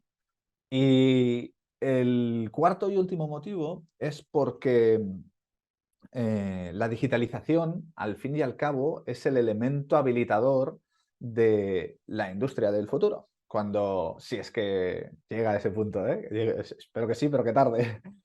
Cuando hablamos de tecnologías como el Big Data, como el Internet of Things, los gemelos digitales, la inteligencia artificial, que ahora está muy de moda, el Machine Learning, todo esto se nutre de datos, se nutre de información que si no tienes digitalizada y tienes en papel, y procesos que se ejecutan en pizarras, en reuniones en papeles, etc., no se van a dar, porque al final necesitas datos para darle los datos a la inteligencia artificial para que aprenda y te dé soluciones adaptadas a ti, ¿vale?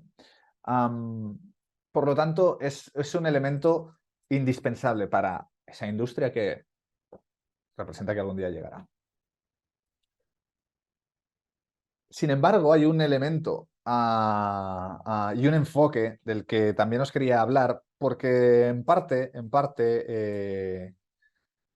nosotros nos focalizamos, siempre hablamos de 3 ejes vertebradores de nuestras soluciones. Los sistemas de gestión, por un lado, los sistemas de gestión de calidad, aumentar esa eficiencia, esa mejora, esa rigurosidad, etcétera.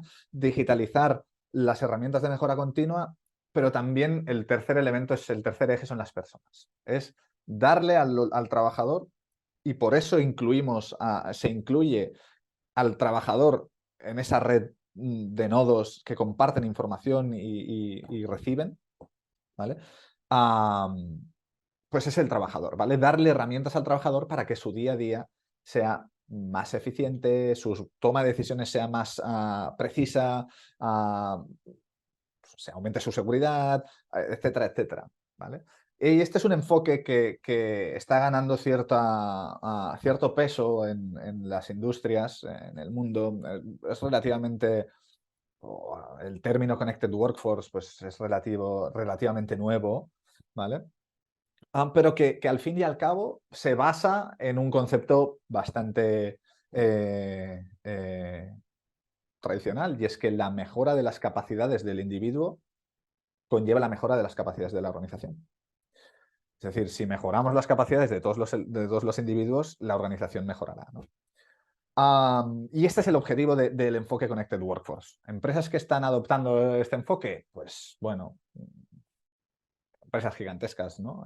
Todas son como monstruos un poco en su sector, o monstruos mundiales, algunas más, otras menos, por supuesto, pero apuestan por esto porque al fin y al cabo, pues el trabajador también es un recurso que está y estará en mayor o menor medida en los centros productivos, pero está y estará.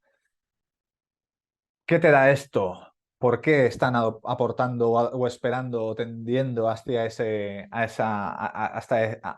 enfoque? Pues porque, bueno, al final, cuando digitalizas el día a día del trabajador, pues tienes acceso a esos datos que estamos hablando, puedes digitalizarlos, el ahorro de tiempo que conlleva, pero también por una cuestión de tener datos, le permites acceder a información. En un siguiente estado permitirás darle información de contexto, ¿vale? Contextualizada a lo que él está trabajando, a lo que él está produciendo, en el entorno en el que él se encuentra, ¿vale? Insights que le den esta información que mejore ahora mismo, está contextualizada para resolver el problema que te acabas de encontrar, ¿vale? Estamos hablando de información de contexto. Predictive Insights, Prescriptive y Autonomous Actions. Al final son diferentes estados y diferentes evoluciones por los que te permite llegar la digitalización y el enfoque de Connected Workforce, ¿vale? Hasta el punto en el que esperemos que tarde mucho, pues que el propio sistema sea capaz de tomar acciones autónomas, ¿no? Pero sí que con datos puedo ir dándole información de contexto y cada vez más específica y más adaptada a sus necesidades, a su caso, incluso con cierta inteligencia, que esto todavía yo no lo he visto realmente, ¿vale? Pues mostrar insights de una forma predictiva, y qué va a pasar y qué podría pasar en las situaciones actuales, ¿vale? Revisado un poco el porqué de la digitalización, ahora os explicamos un poco muy rápido sobre cómo lo hacemos nosotros, ¿no? Nosotros lo hacemos, como decía, a través aportando herramientas software. Nuestra herramienta software es una herramienta que se llama Zipper, se compone de diferentes módulos, cada uno de ellos pues focalizado en un tipo de procesos y con los cuales y que con toda la plataforma intentamos digitalizar un centro productivo o el día a día de los centros productivos de una manera completa, ¿vale? Cada uno de estos pues ya es un mundo, ¿eh? No me detengo ni mucho menos.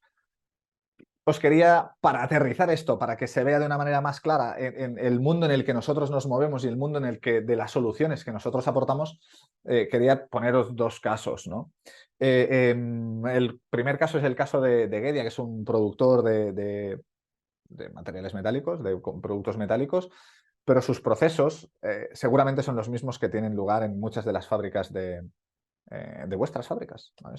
Al final estamos hablando de gestión de centros productivos, no estamos hablando de materiales, de soluciones para un tipo de materiales en concreto, sino gestión en realidad, ¿vale? Y en su caso, en el caso de Gedia, en el caso que es un proyecto que empezamos en 2021, queríamos hacer todo esto. El alcance del proyecto pues implicaba todo esto, pues desde digitalizar el QRQC, ellos le llaman Fast Response, reclamaciones de cliente, 8Ds, los estándares operacionales, ayudas visuales, todo tipo de procesos y prácticas que tienen lugar en el taller, ¿vale?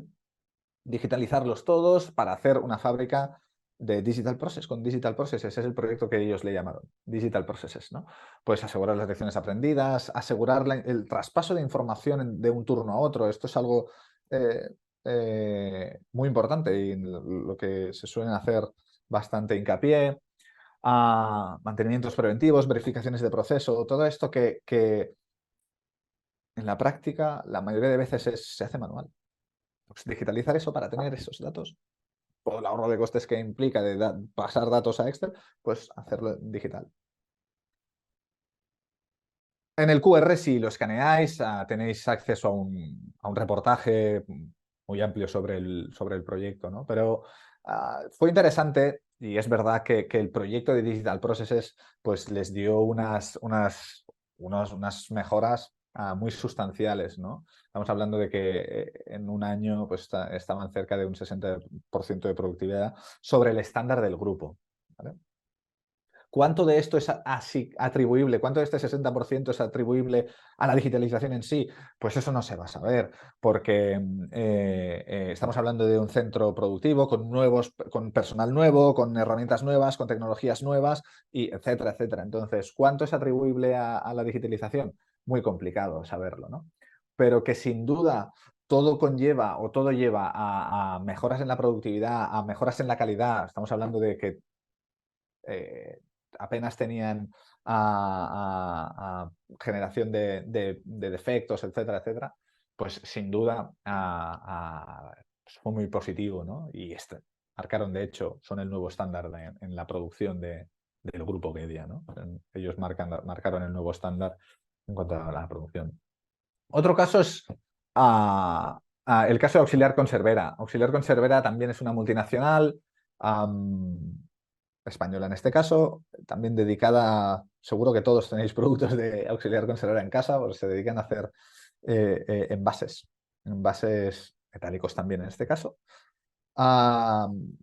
de alimentación, pues latas de aceituna, latas de atún, latas de aceite, bueno, bidones, todas estas cosas, pues.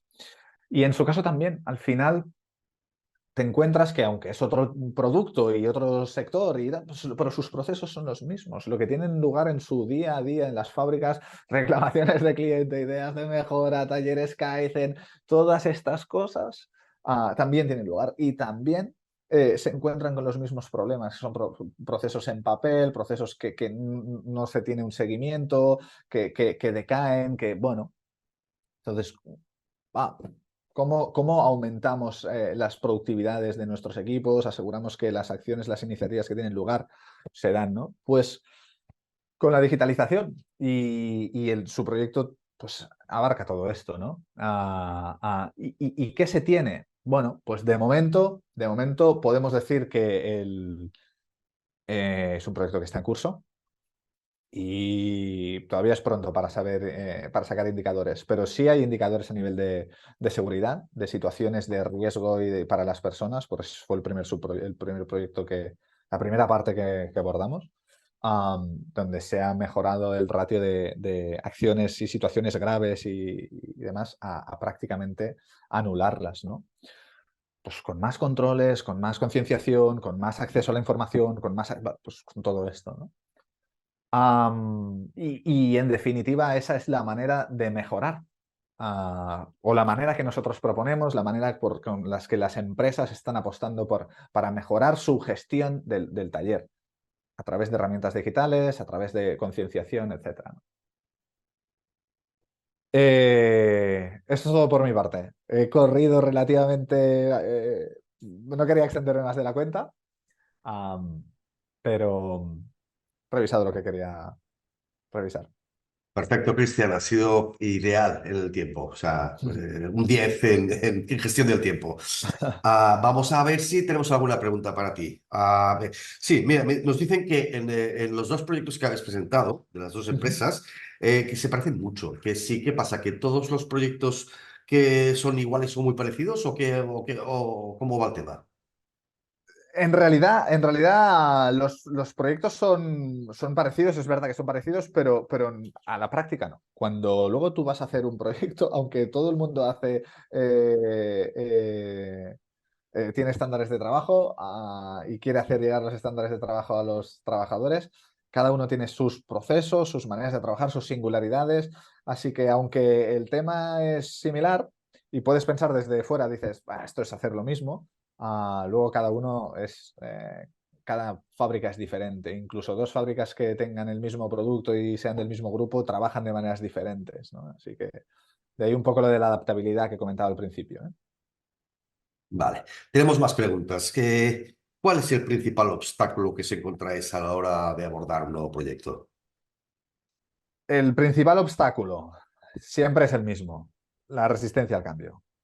Siempre es la resistencia al cambio de las personas. Al final aquí estamos hablando si os fijáis, nosotros hablamos de personas en muchos casos y en la mayoría del tiempo, quiero decir, y de cambiar la forma en la que operan las personas. Por eso en la digitalización no estamos hablando de robots ni demás, ¿eh? Estamos hablando de dar soluciones a las personas y por lo tanto tiene un elemento principal. Son un elemento principal en todo este tipo de proyectos. Y bueno, como siempre, y en todos los casos, no solo en este, la resistencia al cambio es el principal escollo y hay que cambiarla. Hay un proceso de gestión del cambio, sin lugar a dudas.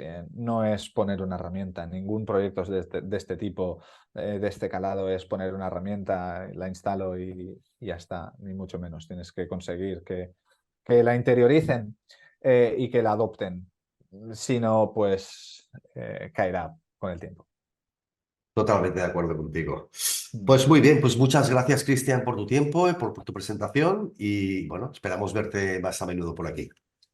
Cuando Muy queráis. bien, perfecto. Pues bueno, vamos a hacer ya el cierre de esta sesión, de este 5x25.